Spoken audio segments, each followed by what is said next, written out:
Week 17 of the fantasy football season, so championship week's here, and here's the top 15 tight ends.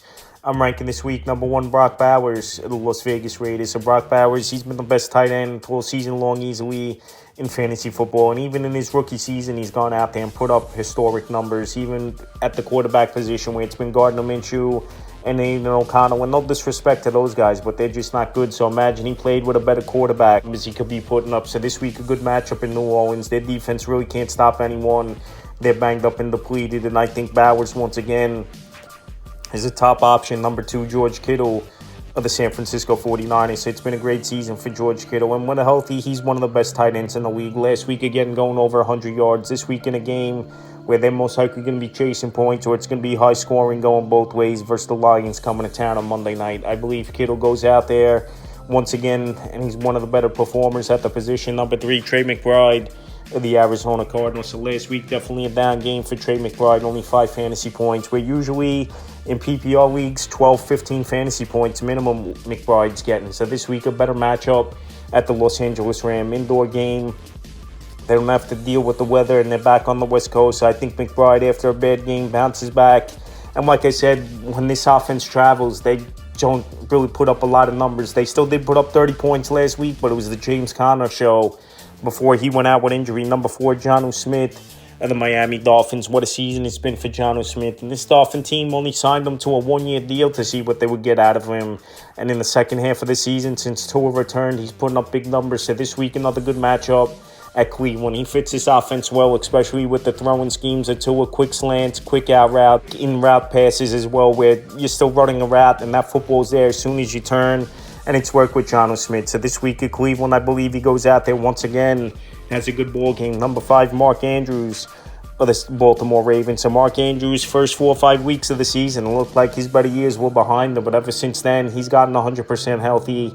He's made big plays, and he's been a touchdown machine for this Baltimore Raven team. So this week, in a potential high-scoring game on Christmas, indoors at Houston, I think Andrews, once again, has a good shot of finding the end zone. Number 6, Sam Laporta of the Detroit Lions. So Sam Laporta, he's been getting it going over the last couple of weeks. He's still been a bust this season, where he was the first or second tight end off the board in the 3rd round of most fantasy drafts. But this week, a good matchup at San Francisco. Their defense can't stop anyone. We saw Jonnu Smith last week go out there, have a good ball game. And this could be a potential high-scoring game. We know the Lions, one of the best, if not the best offense in all pro football. So this week, with Laporta getting more involved over the last couple of weeks here, putting up some decent fantasy points. I think it's another good game for him this week. Number 7, Travis Kelce of the Kansas City Chiefs. So Kelce, it's definitely been a down season. At 34, 35 years old, the decline is definitely on. And I know he's the number 1 option in this passing game, but now with Hollywood Brown back last week, and now Xavier Worthy, Hopkins, and Brown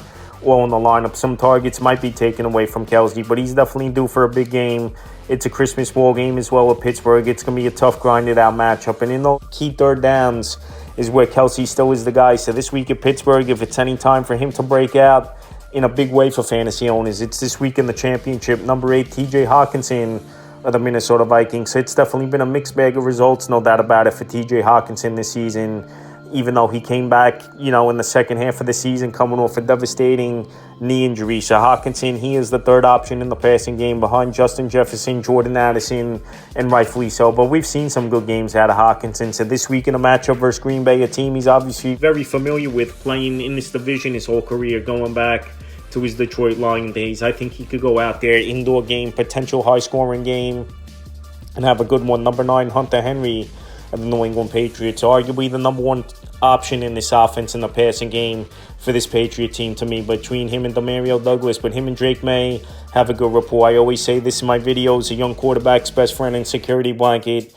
is the tight end position. And also, he's versing his former team in the Los Angeles Chargers. So Hunter Henry, good route runner, good hands he's got, especially in the red zone, a big target as well. And this week versus former team, I think he goes out there, has another solid performance where pretty much his floor has been 7 or 8 fantasy points, which definitely is solid at a weak tight end position. Number 10, Tucker Kraft of the Green Bay Packers. So Tucker Kraft, in my opinion, one of the better yard after catch tight ends in the league. And also, I believe he's the number 2 option in this passing game behind Jaden Reed for this Green Bay Packer team. I know they got a lot of options: Christian Watson, Romeo Doubs. Latavian Wicks, but weekly it's someone different besides Jayden Reed being the more consistent option. So Tucker Kraft had a good game last week. This week there's going to be a lot of scoring, and if they want to keep up with Minnesota and put points on the board, they're going to throw a lot in this ball game, I believe, is Green Bay. So I think Tucker Kraft in an indoor game has a good one versus a pass defense that, believe it or not, hasn't been great in terms of giving up points. Tight ends, number 11, Jake Ferguson of the Dallas Cowboys. He's the number 2 option in the passing game for the Dallas Cowboys. Last week, he led the team's targets, and this week it's going to be a tough game versus Philadelphia, one of the better defenses in the league. So I think Ferguson's going to get a lot of targets once again. He had 9 in last week's ball game, and this Cowboy team, they could be trailing early and often, especially if Jalen Hurts is playing and have no choice but to throw the football 40-45 times. So I think Jake Ferguson is a solid option this week. Number 12, Pat Freiermuth of the Pittsburgh Steelers. So Freiermuth, it's been an up and down season for him, but for the most part, since Russell Wilson's been in there at quarterback over the last 2 months of the season, he's gone out there and he's put up some solid numbers, and he's had the nose for the end zone. So this week, in a matchup where they know they got to put points on the board, even though I know Kansas City, their points are way down from last season to this year, but still, you got to put points on the board versus team. I know their defense has been a better unit than their offense, arguably, but Pat Freiermuth could be a key factor. Team Dalton Kincaid of the Buffalo Bills. So Kincaid, he returned a couple weeks ago, 1 good game, 1 bad game, and last week totally for the Bills offense, they didn't do anything besides James Cook offensively. So this week in a matchup versus the New York Jets, where they haven't stopped anyone all season long, tight ends have had success versus Jet team. We saw Tyler Higbee score a touchdown last week. I think Kincaid can bounce back and have a good performance. 14, Zach Ertz of the Washington Commanders. So he is the number 2 target in the passing game for this Commander team in Jaden Daniels. With the last couple of weeks, the numbers have definitely dropped off. Week 15, he had a concussion. In that one, he had to leave early at the New Orleans Saints. And then last week, he didn't do much at all, only 4.5 fantasy points for Zach Ertz. So this week, a better matchup versus the Atlanta Falcons.